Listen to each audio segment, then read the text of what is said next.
बिस्मिल्लाहिर्रहमानिर्रहीम अस्सलामुअलैकुम।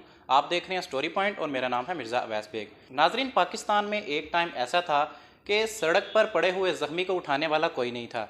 फिर 2004 में पंजाब गवर्नमेंट की तरफ से बड़ा ही एहसन इक़दाम किया गया और पंजाब एमरजेंसी सर्विस यानी रेस्क्यू 1122 का क़याम अमल में लाया गया। हमारे साथ मौजूद हैं district emergency officer Umar Akbar Ghuman साहब। आपको कितनी जो है वो कॉलें मसूल हुई, उनमें कितनी फ़ेक कॉल्स थी और कितनी एमरजेंसी कॉल्स थी जिस पर आपने रिस्पॉन्स की?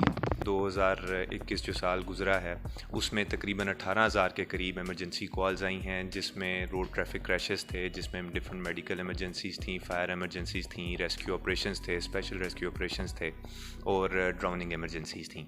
19,000 के करीब लोगों को सर्विसेज प्रोवाइड की। गुजरात में जो सिटी लिमिट्स हैं उसमें तो हमारी जो रिस्पॉन्स टाइम है वो 5 मिनट्स के करीब है, 4.61 के करीब है जी। इसी तरह जो गुजरात की पेरिफरीज़ हैं उसमें ज़ाहिर है थोड़ा सा फासला ज़्यादा है, कुछ रोड कंडीशंस का आपको पता है, उसमें हम तकरीबन 7.25 मिनट तक रिस्पॉन्ड करते हैं। इसी तरह जो हमारी फ़ायर एमरजेंसीज़ हैं या जो हमारी ड्राउनिंग केसेस हैं, इसमें हमारा फ़ासला भी ज़्यादा होता है, प्लस ये है कि बड़ी गाड़ी ने मूव करना होता है तो उसकी मैन्यूवरेबिलिटी का या उसके ट्रैवल का रोड के ऊपर थोड़ा सा फ़र्क पड़ता है। तो जो फायर एमरजेंसीज़ हैं उनका हमारा रिस्पॉन्स टाइम 9.2 रहा है। हमारा जो ओवरऑल रिस्पॉन्स टाइम है गुजरात डिस्ट्रिक्ट के अंदर वो 7.35 मिनट्स है। ये रेस्क्यू 1122 का जो एमरजेंसी नंबर है उस पर फेक कॉल्स की जो है वो भरमार है। पूरे पंजाब में ये सिलसिला जो है वो अरसा दराज से चल रहा है। तो गुजरात जो एमरजेंसी सर्विस है उसे कितनी फ़ेक कॉल्स मसूल हुई हैं, उन पर जो है वो रिस्पॉन्स क्या हुआ? जो साल गुजरा है 2021 उसमें हमें कोई तकरीबन 3,83,000 के करीब जो है कॉल्स मसूल हुई हैं अपने हेल्पलाइन नंबर 1122 जो कि डेडिकेटेड नंबर है लोगों की लाइफ बचाने के लिए। ये तकरीबन 3,83,000 कॉल्स में से टोटल जो एमरजेंसी कॉल्स हमने रिस्पॉन्ड की हैं वो 17,861। तो अब आप ख़ुद इमेजिन करें कि इसके अलावा जितनी भी कॉल्स थी वो इररेलेवेंट कॉल्स थी, जिसमें कुछ लोग जो है वो इन्फॉर्मेशन सीख कर रहे होते हैं, कुछ लोग फेक इमरजेंसी की कॉल दे रहे होते हैं, कुछ लोग इररेलेवेंट कॉल्स भी हमारे हेल्पलाइन नंबर 1122 पे करते हैं। रेस्क्यू नंबर पे कॉल करके कोई बोलता है जी मेरी भैंस पट्ठे नहीं खा रही, कोई कह रहा है जी रिश्ता करवा दें, कोई कह रहा है जी पिज़्ज़ा की रेसिपी बता दें। तो आपको भी कोई ऐसी मुनफरिद कॉल जो है वो मसूल हुई है? फेक कॉल्स या इररेलेवेंट कॉल्स हैं, इनमें अक्सरियत ऐसी ही कॉल्स की है। पिछले 1.5-2 साल से हमने जो हमारे हेल्पलाइन नंबर के ऊपर बैठने वाले CTWs हैं जो जिनके पास बेसिकली वो 1122 वाली कॉल लैंड होती है, उनकी ट्रेनिंग कराई है। आप अगर कोई ऐसी कॉल आती है तो आपने उसको अच्छे तरीके के साथ डील कैसे करना है और अगले बंदे को ये समझाने में कामयाब हो जाएं कि ये हेल्पलाइन नंबर है, ये खेल तमाशे वाला नंबर नहीं है। फेक कॉल में जो ऑपरेटर उनसे बात कर रहा होता है तो इतने में टाइम वेस्ट हो रहा होता है, कोई एमरजेंसी में किसी की जान भी जा सकती है। तो ऐसे लोगों के लिए आप क्या मैसेज देंगे? आपके तवसत से आपके प्लेटफॉर्म से ये मैसेज दूंगा कि जब भी आप 1122 के ऊपर कोई इस तरह की इररेलेवेंट कॉल या फेक कॉल करें तो आप थोड़ी देर के लिए एम्पैथी का मुजाहरा करें। ये सोचें कि जिस दौरानिए में आप उस ऑपरेटर को, उस हेल्पलाइन को इंगेज कर रहे हैं, उसी दौरानिए में कोई बंदा अपनी ज़िंदगी और मौत की कश्मकश में मुब्तला आदमी आपको 1122 पे कॉल कर रहा होगा और उसको वो ऑपरेटर, वो लाइन उसको बिज़ी मिलेगी, वो रिस्पॉन्ड नहीं कर सकेंगे एमरजेंसी सर्विसेज और हो सकता है कि वो जान की बाजी हार जाए।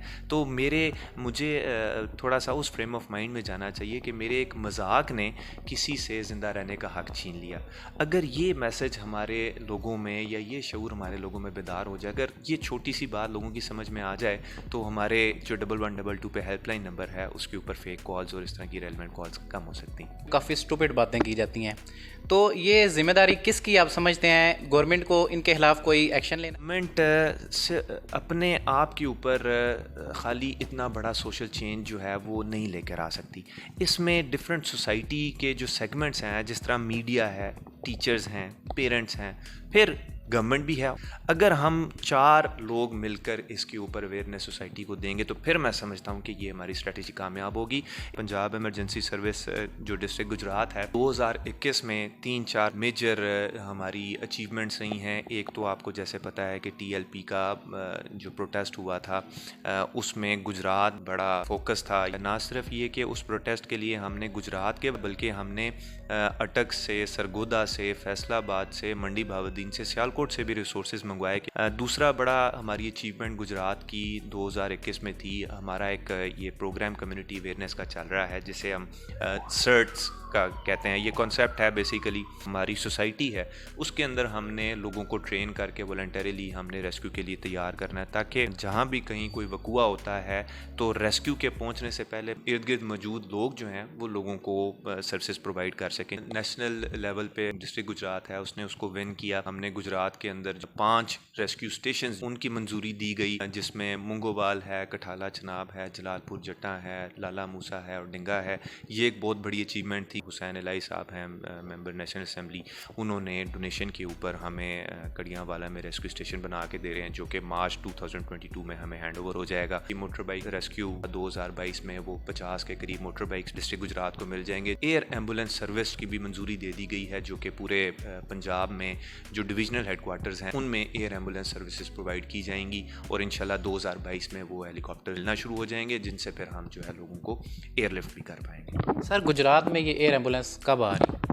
जी गुजरात में सर्विसेज प्रोवाइड होंगी। एयर ट्रैवल टाइम है गुजरांवाला से गुजरात का वो तकरीबन 17 से 18 मिनट है। हेलीकॉप्टर है वो गुजरात से भी पेशेंट को रिसीव कर सकेगा। कितने हेलीकॉप्टर जो हैं वो एक डिवीज़न को दिए जाएंगे? जी एक फ़िलहाल तो ये चूँकि फ़र्स्ट प्रोजेक्ट है, first ever in the history of Pakistan है एयर एम्बुलेंस का प्रोजेक्ट, तो ये फ़िलहाल पंजाब के तमाम डिवीजन्स को एक एक हेलीकॉप्टर प्रोवाइड किया जाएगा। एक हेलीकॉप्टर जो है वो काफ़ी होगा?